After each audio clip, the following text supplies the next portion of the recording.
Greg, Sam, I was going to call in to argue for outcome-based libertarian policies, but as I wrote to you an email, instead of a 5 to 10 minute call, would you please play this 2-minute clip of Milton Friedman?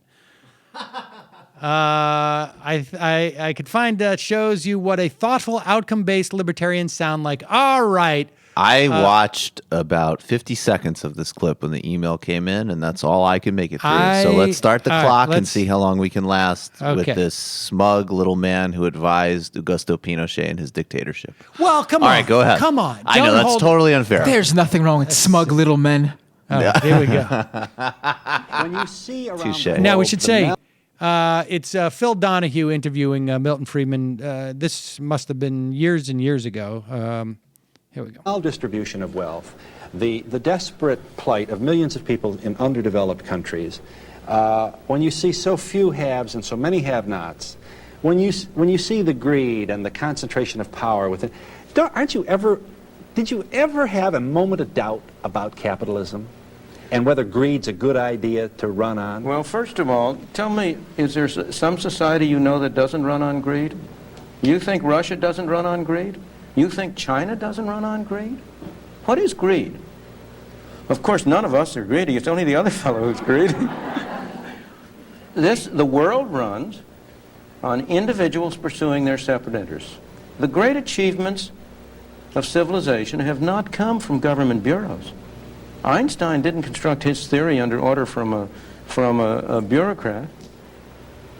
Henry Ford didn't revolutionize the automobile industry that way.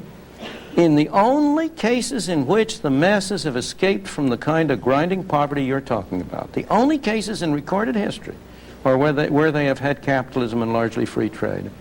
If you want to know where the masses are worst off, it's exactly in the kinds of societies that depart from that. So that the record of history is absolutely crystal clear, that there is no alternative way so far discovered of improving the lot of the ordinary people that can hold a candle to the productive activities that are unleashed by a free enterprise system. But it seems to reward not virtue as much as ability to manipulate the system. And what does reward virtue? You think a communist commissar rewards virtue? You think a Hitler rewards virtue?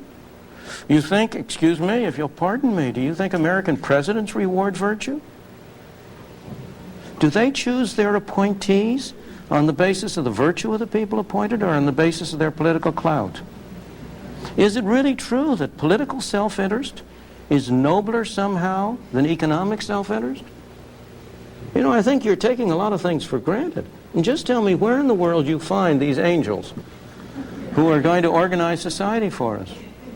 Well, I don't. All right. Now, I've watched that. I honestly...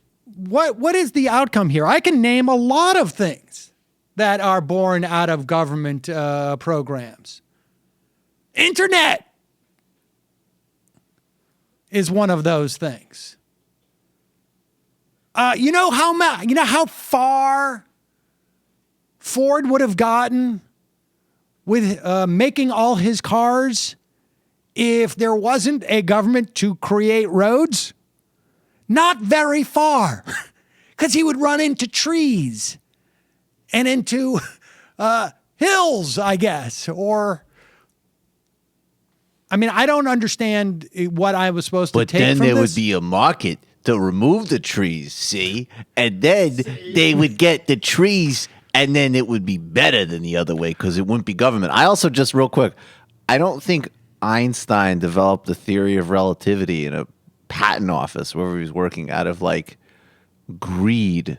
I mean, you know, self-interest is such an amorphous term that you could like, and I think, frankly, Gandhi Einstein, as far as I know, also worked on a lot of government grants, I believe. Well, he literally was working at a government patent office. That was like his actual job. And then, of course, once he went to Princeton, of course, he benefited from government grants. Most scientific and medical research today is foundationally based on government grants. And also, didn't the Public Genome Project end up mapping the genome faster than its private competitor? That may be true, but even still. But look, course. I mean, I don't even... Here's the thing that sort of baffles me as to what that clip was supposed to do.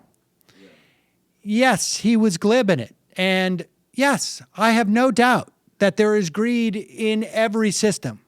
But that's also like saying, do you notice that it's really that everybody in every system that has ever existed, people drop both their pant legs when they take a poop. It must be the look. I'm sorry. It's just I don't think it's the case, frankly, that greed has pushed every system of development.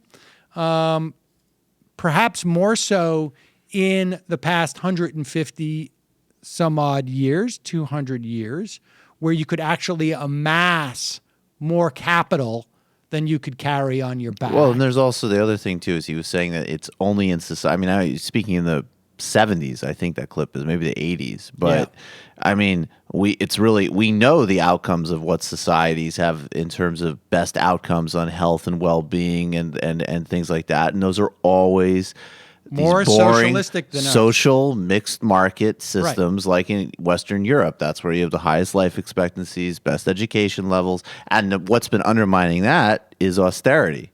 Never those policies. I mean, I don't so know even if by Greg that thinks metric, that I am, you just it's very advocating easy. for some type of What places have the best outcomes? Sweden, France, Germany. What places have the best and most efficient healthcare systems? We're bottom of the list in terms of developed countries. So I mean, even just by that basic metric, it could be debunked in 2 seconds. And I think to be fair, the guy is talking in the 70s, 80s, and you just had to look back and not understand that, like, oh my gosh.